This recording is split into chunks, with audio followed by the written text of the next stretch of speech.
Bookicorn, and this is my friend, Bookworm. Hi there! Welcome to Storytime with Bookicorn. And Bookworm. Sponsored by Seriously Cereal. Seriously Cereal is a family-friendly Saturday morning show on YouTube with nutrition, crafts, math, and Cereal! and lots of puppet friends, too. Today we're reading When Longneck Learned to Love by Jennifer DeMarco, with illustrations by Maxwell Kier DeMarco. Longneck is a sensitive young dinosaur who worries he isn't good enough. Will his stories be liked? Will his drawings be praised? Mother Longneck gently guides and loves her son until one day he sees himself through her eyes and everything changes. Written and illustrated by a mother and son team, When Longneck Learned to Love is a story of finding your own worth and the courage to create. That's an important message!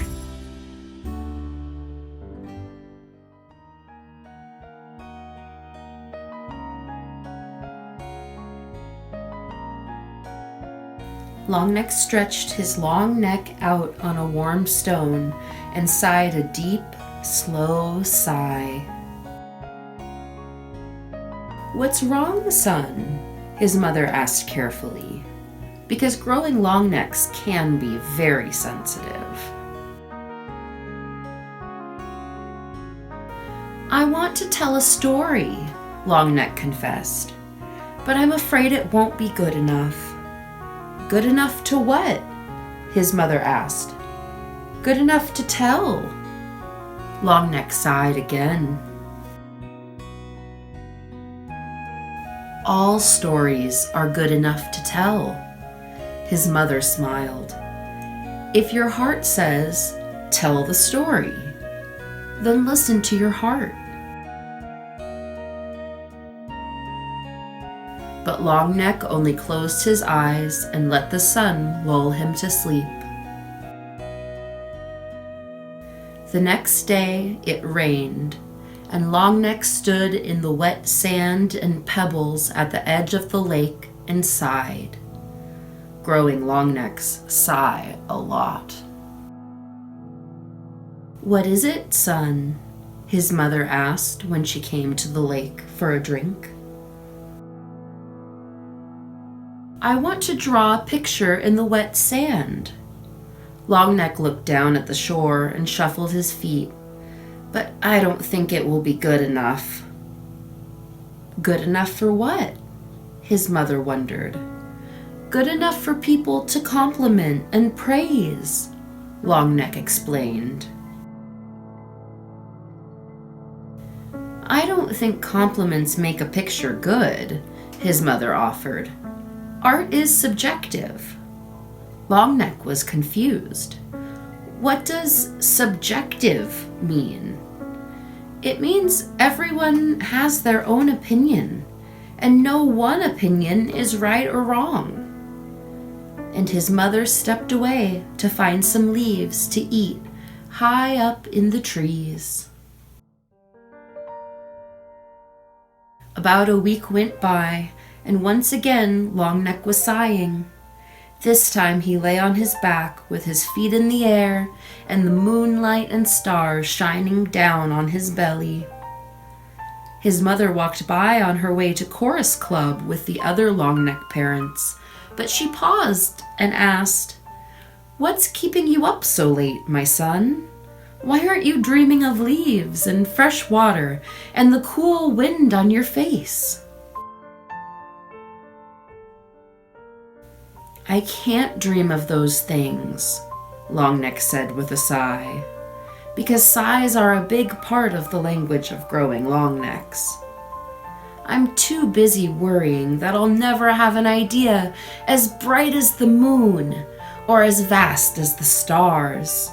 I may never do anything great, and then I will never be great." When she heard this, Mother Longneck sank down beside her son. She lay her long neck next to his and was just silent and with him for a long time. After the seconds turned to minutes, and the minutes turned to an hour, Longneck turned his head and looked at her. "Aren't you going to tell me that I'm great just as I am?"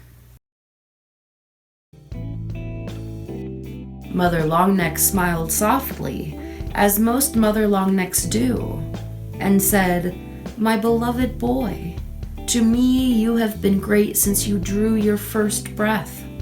But until you see yourself as great, there is nothing more I can do." Longneck blinked his eyes and looked back at his mother looking at him. For just one moment, he saw himself as she saw him. For just one heartbeat, he saw himself as great. And that one moment was enough to change everything. He told his story, and it was great. He drew his picture, and it was great. He shared his ideas and his voice and his kindness and his strength, and because he loved himself, he found love everywhere he went. Even when times were dark, even when he found himself alone or worried or afraid, he found love because he carried it with him. Every dawn and every dusk, to the corner of the earth and to the edge of the sea, even all the way to the end of his days, Longneck knew he was worth it, and he was great. Because Longneck loved himself.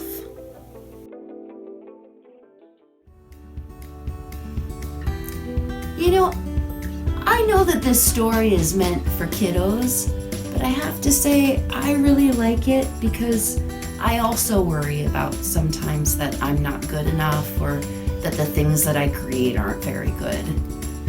It's a good message for all ages. Definitely. If you'd like your own copy of When Longneck Learned to Love, you can head over to the SeriouslySerial.org website and you can get an autographed copy for only $10. See you next time. Happy reading, everyone.